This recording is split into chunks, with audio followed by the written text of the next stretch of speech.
ధోని అనుకుంటాను. ఏ ధోని? క్రికెట్ లో ఫుల్ నేమ్ ఏంటి? ధోని. Prize lord. ఆయన గారి గురించి నేను విన్నానండి, ఎక్కడో విన్నాను. ఏంటంటే ఆయన క్రికెట్ ఆడినప్పుడు విజేతగా మారి ఆయన కప్ ఇచ్చారనుకోండి, గెలిచి కప్ తీసుకున్నాడు అనుకోండి, దాన్ని తీసుకుని మురిసిపోడంట. వెంటనే తన ప్రక్కన ఉంటారు కదండి, వాళ్ళకి ఇస్తాడంట.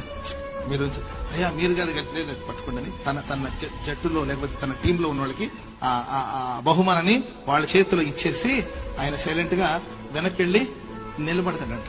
ఆయన వెనక్కి ఆ జట్టులో ఉన్న వాళ్ళ చేతిలో ఒక బహుమానాన్ని అందిస్తాడు. అదే ఓడిపోయాడు అనుకోండి, ఓడిపోయినప్పుడు ముందొచ్చి నిలబడతాడ. ఓటమిని ఆయన అంగీకరిస్తాడంట, విజయాన్ని పక్కన వాళ్ళకి ఇస్తాడంట. విజయం వస్తేమో పక్కన వాళ్ళకి ఇస్తాడు ఆ ఘనత, ఓటమి వస్తే ఆయన తీసుకుంటాడు.